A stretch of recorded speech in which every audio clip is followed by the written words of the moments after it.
Chiclana cerró el mes de marzo con 9 parados más según los datos dados a conocer por el Ministerio de Trabajo, con lo que el número de demandantes de empleo se sitúa en 8.789. Este incremento afecta a todos los sectores, a excepción de servicios, que baja en 55 el número de inscritos, con un total de 5.703 demandantes de empleo. En el lado contrario, el colectivo sin empleo anterior sube en 41, con un total de 1.361 personas inscritas. Por su parte, Construcción suma 14 desempleados y un total de 1.229 inscritos. Industria aumenta en 7 el número de parados con 397.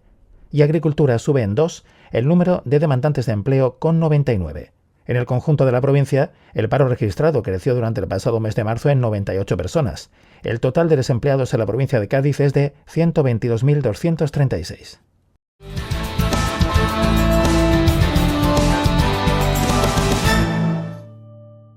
El paro registrado en las oficinas de los servicios públicos de empleo bajó en 13.311 personas en marzo en relación con el mes anterior, debido sobre todo al sector servicios, que concentró buena parte del descenso del desempleo según los datos publicados este miércoles por el Ministerio de Trabajo y Economía Social, unos datos que se han visto lastrados por las lluvias de este mes, lo que ha afectado a la contratación por la Semana Santa. Tras la caída de marzo, el número total de desempleados se situó en 2.580.138 personas, su menor cifra en un mes de marzo desde 2008. Por sectores, el paro registrado descendió sobre todo en el sector servicios, con 14.461 desempleados menos, seguidos de la industria, la construcción y la agricultura. En cuanto a la contratación, la temporal subió un 6,3% y la indefinida un 0,7%, datos que según Yolanda Díaz demuestran que mejorar derechos no destruye empleo. ¿Recordáis cuando nos decían que mejorar derechos destruiría empleo? Pues no era verdad. Hay 3,5 millones más de contratos indefinidos en España y 2,2 millones menos de contratos temporales que antes de la reforma laboral. La Seguridad Social ganó una media de 161.491 cotizantes en marzo respecto al mes anterior, gracias sobre todo al impulso de la hostelería, que sumó más de 61.000 ocupados en el mes. Pero volvemos a tener buenas cifras positivas. Estamos en un récord histórico de mujeres afiliadas a la Seguridad Social, más de 10,1 millones de mujeres afiliadas a la Seguridad Social. Tras el avance de marzo, el número de afiliados medios se situó en 21.357.646 cotizantes, su cifra más alta desde el pasado mes de julio, cuando se superaron los 21,38 millones de ocupados.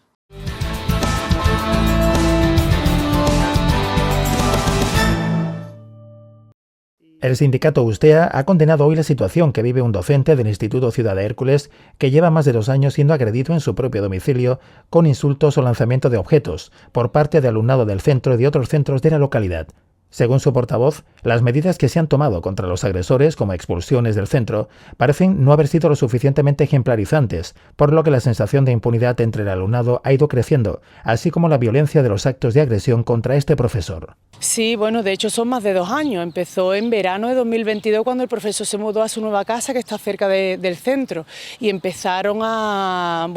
hacer actos vandálicos alumnados del centro acompañados de otras veces de alumnados de otros centros educativos.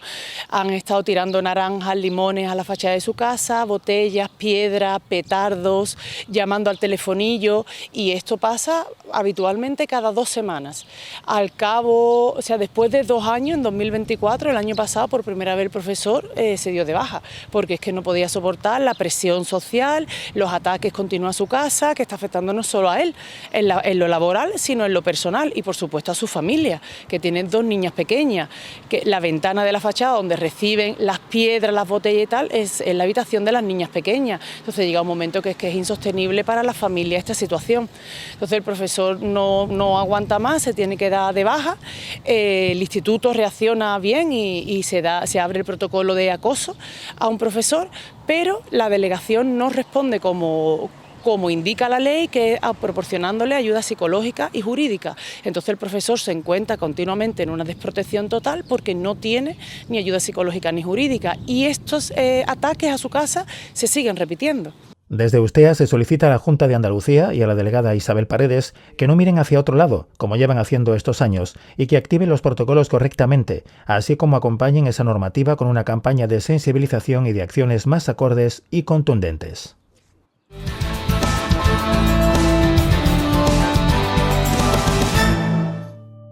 La Guardia Civil de Cádiz ha realizado una actuación en un reñidero de gallos organizado por una peña gallística de Chiclana. Durante el transcurso de la inspección del local, los agentes observaron diversas infracciones por carecer de documentación legal y maltrato animal. De los 27 ejemplares ubicados en diferentes galleras, 19 ya habían participado en peleas ese mismo día de forma irregular y presentaban graves lesiones, encontrando alguno de los ejemplares muerto. La intervención se desarrolló el pasado día 29 de marzo cuando los agentes del Seprona de Chiclana, junto a diversas unidades de seguridad ciudadana de la compañía de Chiclana, tuvieron conocimiento de la existencia inminente de una pelea de gallos que se estaba llevando a cabo en las instalaciones de una peña gallística situada en la planta superior de un local hostelero de Chiclana. Durante la inspección, los agentes pudieron comprobar que una gran cantidad de los espectadores que se encontraban en el reñidero no eran socios de la citada peña gallística ni miembros de la federación, requisito imprescindible para poder asistir a este tipo de eventos deportivos. Los agentes hallaron 27 ejemplares ubicados en diferentes galleras, de los que 19 ya habían participado en peleas ese mismo día de forma irregular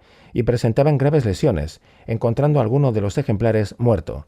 El evento carecía de la autorización necesaria para la concentración de aves de corral y presentaba graves deficiencias para poder celebrar este evento deportivo, así como del control e identificación de las aves y sus propietarios. Del mismo modo, se pudo comprobar que el estado de las aves lesionadas que habían participado en las peleas era a todas luces lamentable y contrario a lo que marca el reglamento que regula dichos eventos, el cual prohíbe el maltrato de los animales y solo autoriza la tienta de estas aves, las cuales no eran ni siquiera asistidas por veterinario oficial, sino que disponían de unos botiquines rudimentarios con el que los mismos asistentes realizaban unas precarias curas. Se da la circunstancia de que, al ser un campeonato registrado, al mismo se habían desplazado numerosos participantes de distintas provincias, algunos de cuyos animales habían muerto en peleas y sus propietarios los habían abandonado en el recinto, marchándose a los alojamientos reservados a tal fin. Por tales hechos han sido cursadas una decena de denuncias a las autoridades competentes por infracciones en materia de maltrato de animales a los propietarios de los mismos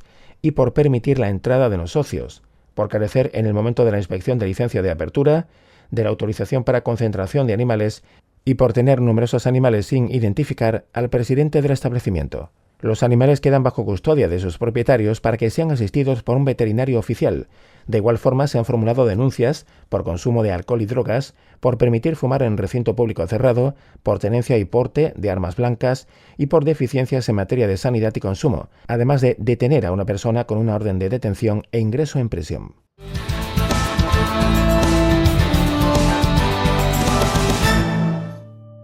La empresa municipal Emsisa colabora en un nuevo curso de formación que pone en marcha Arrabal Aide Chiclana sobre atención sociosanitaria a personas dependientes en el domicilio. Una acción formativa dirigida a mujeres desempleadas que cuenta con un total de 200 horas y que dará inicio el 9 de mayo. Las personas interesadas en participar en este programa de formación emprendedora, en el que recibirán formación grupal e individualizada, tienen hasta el 2 de mayo para presentar sus solicitudes a través del número de teléfono 956 90 0312 y a través del correo electrónico formacion.chiclana@arrabalempleo.org. Según ha recordado el delegado municipal de Servicios Sociales y vicepresidente de Emsisa, Francis Salado, en los últimos años han pasado de contar con unas 94 personas en 2017 para realizar los trabajos de atención sociosanitaria a 269 en 2024, en su mayoría mujeres. Asimismo, Salado ha recordado la importancia de este servicio que realiza la empresa municipal Emsisa, ya que cada vez hay más personas en sus casas que son dependientes,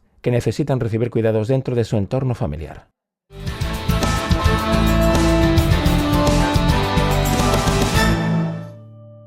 El Partido Popular de Chiclana, a través de su presidenta y portavoz municipal, Arceñita, ha exigido al alcalde que no hipoteque a los chiclaneros durante los próximos 12 años con un préstamo bancario de 13,5 millones de euros con el que pretende hacer frente a sentencias judiciales. ITA propone que el ayuntamiento emplee el superávit de 12,5 millones de euros, el fondo de contingencia de más de 1 millón de euros y la modificación de crédito de 600.000 para pagar la deuda. El Partido Popular quiere dejar claro que nosotros estamos a favor que el Pilar de Hierro sea un pulmón verde. Lo que no estamos de acuerdo es con la gestión urbanística que se ha hecho con las sucesivas caídas de los planes generales. Y lo que le pedimos al alcalde es coherencia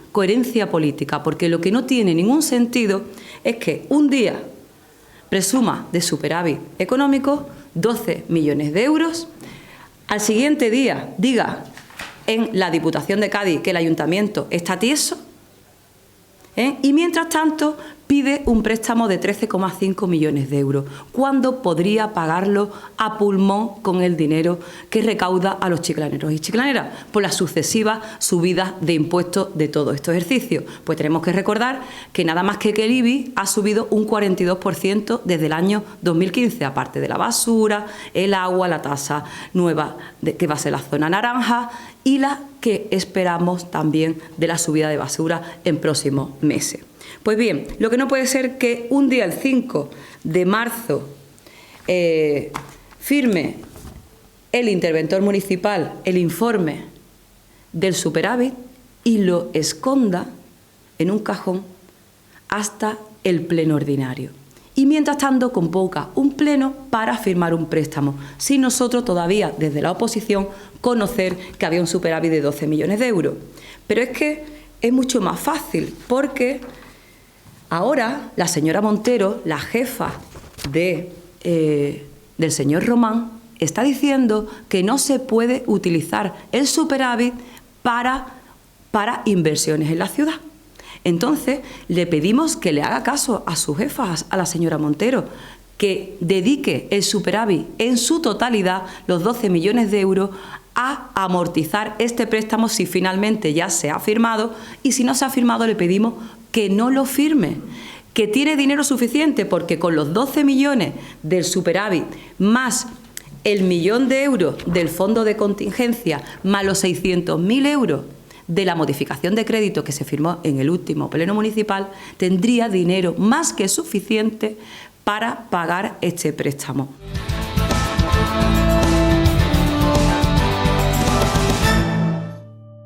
Los hogares españoles situaron en 2024 su tasa de ahorro en el 13,6% de su renta, 1,6 puntos superior a la registrada en 2023 y la más elevada desde 2021, según ha informado este miércoles el Instituto Nacional de Estadística.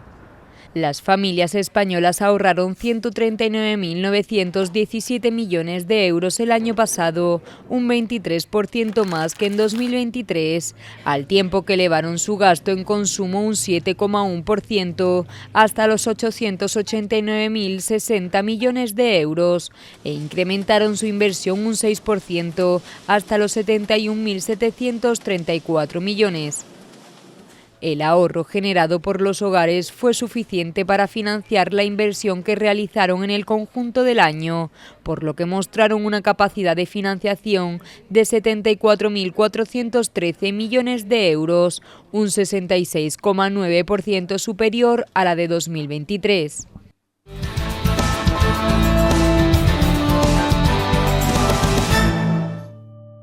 El alcalde José María Román ha inaugurado una escultura obra de Antoni Gabarre. Se trata de la silueta de un atún que está ubicada en el poblado de Santipetri, un acto en el que también han estado presentes el propio artista, la delegada municipal de Turismo Sostenible Manuela Pérez, así como representantes de colectivos del poblado. Hace varios meses me llamó el artista local Toni Gabarre, que ya nos tiene acostumbrados a ir aderezando el espacio urbano con distintos elementos, como ocurre aquí con los murales que tenemos en Santipetri, esos bellos atunes o conchas o distintos peces, y en este caso él tenía esta obra que dice, mira, a ver si lo podemos colocar en Santipetri, y en fin, pues eso es lo que se ha hecho con el recordatorio. Yo creo que la explicación de la obra la debe de hacer el autor, el artista, pero estamos aquí un poco, y gracias a los señores, los amigos que estáis aquí de Santipetri, que nos acompañáis, y bueno, cada pequeña cosa es un detalle y es un poquito de cariño y es un mimo que se le da al poblado, a un sitio tan especial y tan singular como este poblado de Santipetri. Y en este caso pues toca agradecer a Toni que bueno, que es otra cositas más como, bueno, pues como esa medusa que tenemos ahí, o algún que otro atún mirando para allá, ¿no? Por su parte, Antoni Gabarre ha explicado que esta obra surge de imaginar cómo las personas del Neolítico pintarían un atún. Un día imaginé cómo aquella gente del Neolítico dibujarían su atún. Me senté y dibujé este símbolo de atún esquemático, imaginando eso porque realmente antes de los fenicios y antes que nadie, los atunes ya recorrían estos océanos. Es, de alguna forma, esa especie marina el origen de toda esta riqueza, el origen de toda la evolución de toda esta costa. Y no nos acordamos de ellos, o sea, nos acordamos para comerlos o para quien se los come. Yo soy vegetariano, ¿no? Y creí que era digno, que era oportuno hacer ese homenaje. Homenajeamos al chorlitejo, a la espátula, en fin, cantidad de especies que son bonitas y tal, ¿no? Y se nos olvida algo que está en nuestro patrimonio cultural, gastronómico y esencia de esta tierra, el atún, ¿vale? Entonces quería hacer este homenaje con esta escultura, con este tótem de recordatorio, con esta placa que dice llegaron miles desde océanos lejanos. Hércules, desde su templo, guiaba esa ruta que debían seguir. Muchos fueron capturados en esa orgía de sangre para servir de alimento a pobladores de estas tierras del sur. Permitidme que explique una anécdota, algo que hay muy interesante que sucede en Japón, en las lonjas, cuando capturan a los atunes y los despiezan. La persona que los despieza es un samurái con una ropa blanca y un sable, y con mucho cariño hace un corte suave y pasa la mano, vuelve a cortar y vuelve a pasar la mano, así con todo respeto, porque ellos piensan que ese ruido del crujir de la espalda, que aquí es una fiesta, se nos va a ahogar la fiesta, es como el grito de dolor después de la muerte de esta especie, ¿no? Simplemente esto, quería dejar este recordatorio aquí y que el poblado siga siendo un punto de encuentro para los locales y los visitantes. Entre las obras de Antoni Gabarre destacan, entre muchas otras, los murales realizados el pasado año en la Alameda del Río, junto al Centro de Salud de los Gallos, en el Centro de Alzheimer La Aurora, en el Colegio La Barrosa, en la Alameda de Solano o en la Rana Verde. En la actualidad, trabaja en el mantenimiento y recuperación de los murales del proyecto Atunes del poblado de Santipetri, realizados entre 2013 y 2025.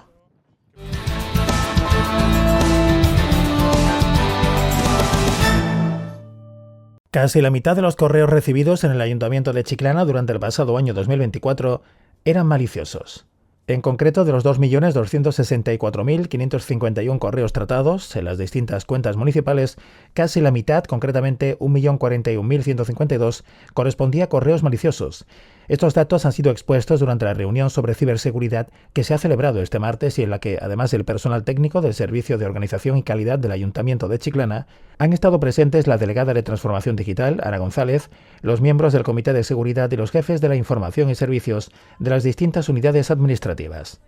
Desde el servicio afirman que de todos los vectores de ataque a los que está expuesto el Ayuntamiento entre todos los servicios públicos en Internet, destacan las amenazas vinculadas con los correos electrónicos. Sirva como dato que, una vez descartados los correos maliciosos detectados por los servicios de seguridad, se bloquearon durante el año un total de 18.250 correos que se retuvieron en una suerte de sistema de cuarentena pendiente de análisis bajo demanda. De entre todas las solicitudes de liberación, tan solo 300 correos pasaron los procesos de verificación establecidos para su puesta en disposición del destinatario.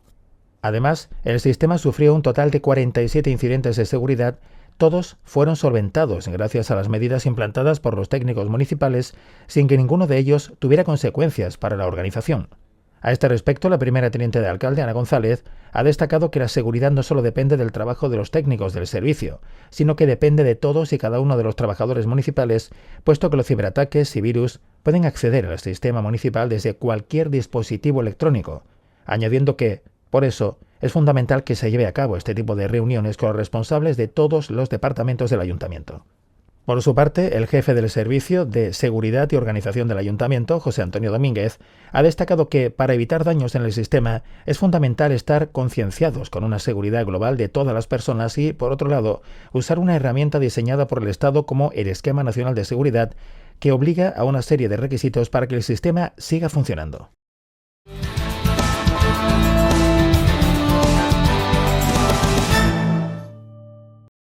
España recibió el pasado mes de febrero un total de 5,4 millones de turistas internacionales, lo que supone un 7,7% más respecto al mismo mes de 2024, con un gasto que superó los 7.260 millones de euros, un 7,6% más, según las cifras hechas públicas este miércoles por el INE. En los 2 primeros meses de 2025, el número de turistas que visitaron España aumentó un 6,9% y rozó los 10,5 millones, según datos de la Estadística de Movimientos Turísticos en Fronteras Frontour. Reino Unido fue el principal país de residencia en febrero, con 1 millón de turistas y un aumento del 6,8% respecto al mismo mes de 2024. De Francia llegaron 719.366 turistas, un 15,9% más, y de Alemania 616.766, un 4,1% más. El número de turistas que utilizaron alojamiento hotelero creció un 4,2%, mientras que la vivienda en alquiler aumentó un 2,7% según datos del INE. Canarias fue el primer destino principal de los turistas, con un 26,8% del total, y le siguieron Cataluña con el 21,1% y Andalucía con el 14,4%. Por otro lado, en cuanto al gasto total, alcanzó los 7.260 millones de euros, con un aumento del 7,6% respecto al mismo mes de 2024. El gasto medio por turista fue en España en el segundo mes del año de 1.345 euros, con un gasto medio diario de 183 euros, lo que supone un aumento del 5,5%.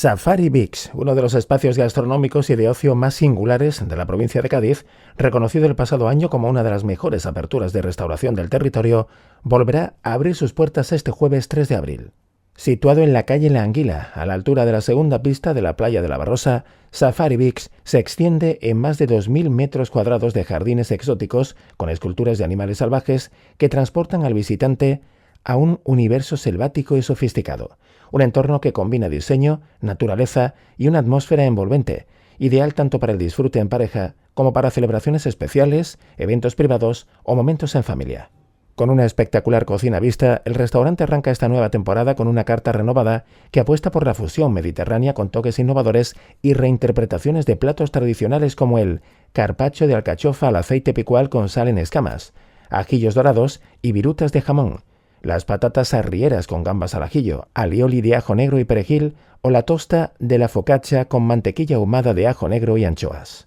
Entre las novedades de la carta destacan las pastas frescas como el sorrentino de berenjena asada ahumada y queso de cabra, o el canelón de carrillera guisada a baja temperatura, champiñones, verduras y limadura de tomate. Hay que resaltar también la carta de tapas que se ofrecerá durante el día, la ampliación de la selección de platos para compartir, así como las carnes a la brasa de primera calidad como el lomo bajo de Wagyu nacional o la presa ibérica con salsa de amontillado y piquillos pilpeleados. Además, Safari Beach apuesta con fuerza por la cultura, convirtiéndose en un espacio abierto a presentaciones de libros, exposiciones artísticas y eventos creativos. Esta temporada el espacio ofrecerá su apoyo a nuevos talentos y creadores locales, cediendo sus instalaciones de forma gratuita para que puedan presentar sus obras, aportando al equipo de Safari la difusión del acto y una copia de vino de cortesía para los asistentes. Abierto todos los días, desde las 13 horas, Safari Beach es el lugar perfecto para saborear un aperitivo bajo el sol, relajarse en su zona chill out con jaima o disfrutar de una cena romántica bajo las luces tenues de sus jardines cuidadosamente ambientados. Con esta apertura, Safari Beach reafirma su vocación como un destino imprescindible de la costa gaditana, donde la gastronomía, la estética y la cultura se funden para ofrecer una experiencia única.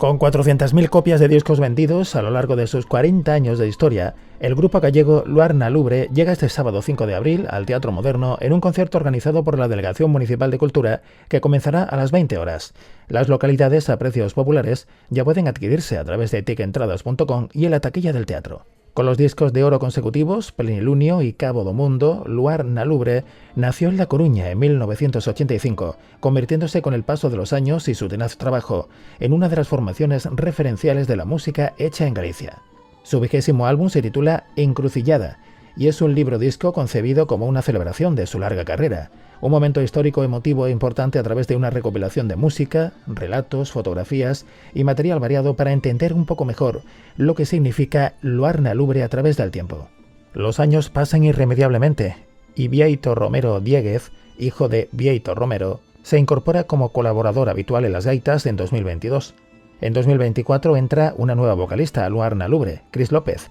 con una formación vocal de estudio, es la nueva voz del grupo, al que le queda larga vida por delante.